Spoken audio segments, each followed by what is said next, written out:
Bonjour à tous et bienvenue dans ce journal de l'Afrique. À la une de l'actualité, les putschistes au Niger tentent d'organiser leur prise de pouvoir. Ils ont nommé ce mardi un Premier ministre civil, Ali Mahaman Lamine Zeine. Ils ont refusé de recevoir des émissaires de la CEDEAO invoquant des raisons de sécurité. 2 jours avant le sommet d'Abuja, la CEDEAO précise que toutes les options sont toujours sur la table. Le financier présumé du génocide rwandais, Félicien Kabuga, pourrait être libéré. Des juges d'appel de l'ONU ont estimé que son état de démence ne permettait pas de le juger selon une procédure simplifiée, comme cela avait été initialement prévu. Colère des survivants du génocide. Et puis le projet de nouvelle constitution en République centrafricaine a été approuvé à plus de 95%. Ce n'est pas une surprise. Les opposants à cette réforme avaient appelé au boycott de la consultation. Ce résultat ouvre la voie à un nouveau mandat du président Faustin-Archange Touadéra. On commence ce journal avec le Niger. Les putschistes ont refusé de recevoir une délégation de la CEDEAO, officiellement pour des raisons de sécurité. Ils mettent en avant une colère de la population contre les sanctions financières de l'organisation ouest-africaine. Presque 2 semaines après leur coup d'État, les militaires s'organisent. Ils viennent de nommer un Premier ministre. Le résumé des événements de la journée avec notre correspondant dans la région, Serge Daniel.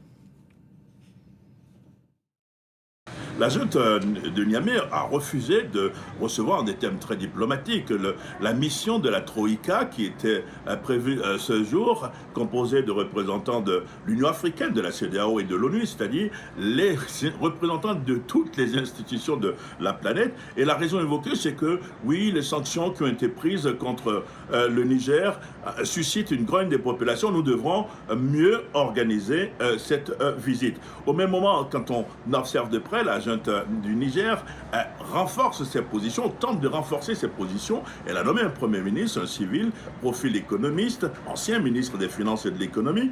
Elle rencontre des partis politiques et des syndicats pour renforcer ses positions. Et tout cela à moins de 48 heures maintenant d'une réunion importante des chefs d'État de la communauté économique des États de l'Afrique de l'Ouest à Abuja pour plancher toujours sur le Niger. Et en face, on a les partisans du président Bazoum qui ne décolèrent pas. Ce jour, Al-Kash Alda, ministre du commerce du président Bazoum, a pris la parole pour réaffirmer encore une fois qu'il y a un seul président légitime au Niger, c'est le président Mohamed Bazoum. Depuis le coup d'État, plusieurs sanctions économiques ont été prises contre la junte. Cette crise elle a aussi des conséquences très concrètes pour la population. Elle perturbe l'acheminement de l'aide humanitaire dont dépendent près de 4,5 millions de Nigériens. Le récit de Laurent Brestécher. Ce sont les oubliés de la crise politique au Niger. Selon les Nations Unies, plus de 4 millions de personnes dépendent déjà de l'aide humanitaire dans le pays ouest-africain et leur nombre risque d'augmenter suite aux récentes sanctions économiques qui pourraient entraîner une flambée des prix. Nous risquons de manquer de matériel pour subvenir aux besoins de ces personnes. Des choses simples, mais qui peuvent sauver des vies, comme les vaccins ou la nourriture. Parmi les sanctions imposées au Niger, la suspension de l'aide financière européenne, des transactions commerciales avec les pays membres de la CEDEAO, ainsi que le gel des avoirs des personnalités et entreprises d'État. Des mesures qui risquent d'aggraver la situation humanitaire, d'autant que la fermeture de l'espace aérien, annoncée ce dimanche par la junte, menace d'entraver l'acheminement d'aide aux populations. Cela nous a forcés à interrompre plusieurs opérations humanitaires. Nous devons être capables de couvrir un territoire très vaste. Le Niger est un grand pays. L'ONU indique que les réserves du Niger sont pour l'instant suffisantes pour pallier aux besoins des populations. Mais l'organisation anticipe déjà une crise humanitaire à grande échelle lorsque les stocks viendront à manquer. Le président centrafricain Faustin-Archange Touadéra pourrait briguer un nouveau mandat. Le projet d'une nouvelle constitution a été approuvé à plus de 95% lors du référendum du 30 juillet dernier. Il y avait peu de suspense. L'opposition avait largement appelé au boycott de la consultation. Elle accuse le chef de l'État de vouloir conserver le pouvoir à vie. La correspondance depuis Bangui de Rolf-Steve Domialeux. Les citoyens centrafricains ont voté à 95,27% en faveur du oui, contre 4,73% pour le non. Le taux de participation est de 61,10% selon l'autorité nationale des élections. La nouvelle constitution prévoit la prolongation de la durée du mandat présidentiel en République centrafricaine de 5 ans à 7 ans sans limitation et l'exclusion des binationaux de la course à la magistrature suprême. Le pouvoir se félicite du résultat. C'est le peuple qui majoritairement a dit oui au projet présenté par le gouvernement. C'est ça la règle de la démocratie. Les latinistes disent vox populi, vox dei, c'est-à-dire la voix du peuple. Ce n'est pas la voix du diable, c'est la voix de Dieu. Et la règle de la démocratie voudrait que si la majorité emporte, tout le monde s'incline. Et donc c'est une décision qui émane du peuple. Moi-même, personnellement, je suis très content. Cependant, les différents groupes de l'opposition qui avaient appelé à boycotter ce scrutin rejettent catégoriquement ces résultats préliminaires. Ce résultat est attaché beaucoup d'irrégularités. D'irrégularités en ce sens que même le processus a été biaisé au début. Parce qu'il nous faut d'abord une chambre sénatoriale afin de bien mettre en œuvre les démarches qui vont se suivre pour arriver au référendum. Les résultats définitifs seront annoncés par la Cour suprême dans un délai de 15 jours. Ce résultat ouvre la voie d'un troisième mandat au président de la République, Faustin-Archange Touadéra. Plus de 6 mois après la mort du journaliste camerounais Martinez Zongo, l'ONG Reporters sans frontières a publié un communiqué dans lequel elle s'interroge sur la volonté des autorités à faire la lumière sur cette affaire. RSF redoute la disparition de certains éléments de l'instruction et balaye les doutes sur l'identité du corps de Martinez Zongo. Les analyses ADN ont bien confirmé qu'il s'agissait de la dépouille du journaliste. Une deuxième autopsie a révélé la présence d'acide, notamment sur le visage. Voilà ce que l'on apprend dans ce rapport de l'ONG RSF. 17 personnes sont mortes ce week-end dans le centre du Mali en raison de l'activité des groupes terroristes dans la région. Samedi, un groupe d'hommes armés a attaqué la commune de Bodio près de Bandiagara, tuant 15 personnes dont 3 chasseurs d'oiseaux. Et le dimanche, 2 chasseurs d'oiseaux sur une moto ont été tués par l'explosion d'une mine sur laquelle ils avaient roulé. L'association de survivants du génocide rwandais Ibuka dit envisager de rompre ses liens avec le tribunal de l'ONU. Une réaction de colère après l'annonce d'une possible libération de Félicien Kabuga, financier présumé du génocide. Des juges de la cour d'appel ont estimé qu'en raison de son état de démence, il ne pouvait être jugé. Depuis Kigali, les précisions de Clément Diroma.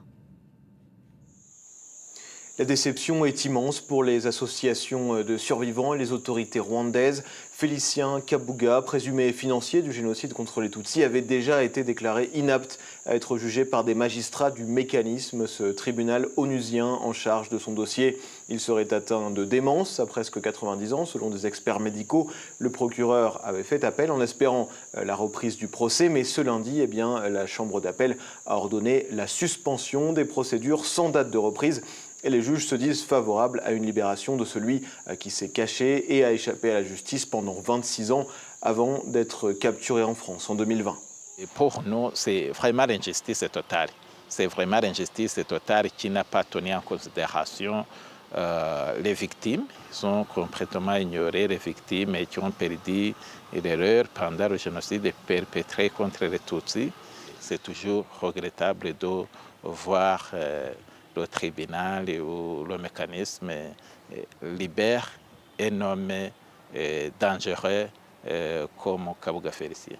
Pour le moment, Félicien Kabuga reste dans une prison aux Pays-Bas en attendant un nouvel examen de son dossier qui aboutira ou non à sa libération définitive. Au Rwanda, l'association Ibuka a porté plainte contre cet ancien homme d'affaires afin d'obtenir des réparations financières. Réputé très riche, Kabuga posséderait encore des biens à son nom dans le pays. Au Bénin, la collecte de sang pour sauver des vies est plus difficile dans les zones rurales en raison de préjugés culturels. Depuis plusieurs années, des professionnels de santé et des bénévoles se battent pour faire changer les mentalités. Chaque année, plusieurs milliers de personnes meurent en raison du manque de poches de sang. Selon l'Organisation mondiale de la santé, si 1% seulement de la population donnait son sang, il n'y aurait plus de pénurie au Bénin. Voyez ce reportage de Cynthia Egron et Emmanuel Sodji. Ce jour-là, dans cette zone rurale de Zogbodomé, au sud du Bénin, l'objectif est de récolter 50 poches de sang. Ici, il y a encore quelques années, donner son sang relevait de l'exploit. Pour la plupart, il s'agit de la peur, c'est-à-dire de la peur de se faire piquer. Mais il y a aussi le côté culturel qui fait que, bon, il y en a dans le lot qui se disent que lorsqu'ils donnent le sang, que le sang est peut-être utilisé à d'autres fins. Il était notamment détourné pour alimenter le côté sombre de l'animisme. Alors, pour lutter contre les préjugés culturels, les acteurs de la collecte du sang passent par les communautés et les élus locaux. Oui, je ne voulais pas faire un don de sang. Pour moi-même, je ne sais pas quel avantage ça me réserve. Donc finalement, j'ai dit il faut que je donne ça pour sauver aussi des vies. Avec ce camion-ci, ça a permis quand même de capter d'autres qui sont réticents lorsqu'ils ont vu les conditions, la climatisation et tout est au point et ça les a attirés. À la fin de la collecte, il manque 2 poches de sang pour atteindre l'objectif. Mais pour ce jeune médecin, militant en faveur du don du sang, il faut miser sur la jeunesse. Parce que nous estimons qu'un jeune entre 18 et 25 ans qui aujourd'hui adhère à la question du don de sang est un donneur que nous avons gagné sur les 30 prochaines années. Parmi ces jeunes, l'artiste béninois Tiaf, il s'est engagé depuis qu'il a perdu un proche en raison d'une pénurie de sang. Dans une chanson, il fait un appel au don du sang. En 2021, d'après l'Agence nationale de transfusion sanguine, seulement 0,7% des Béninois donnent leur sang. Il en faudrait 1% pour éviter la pénurie.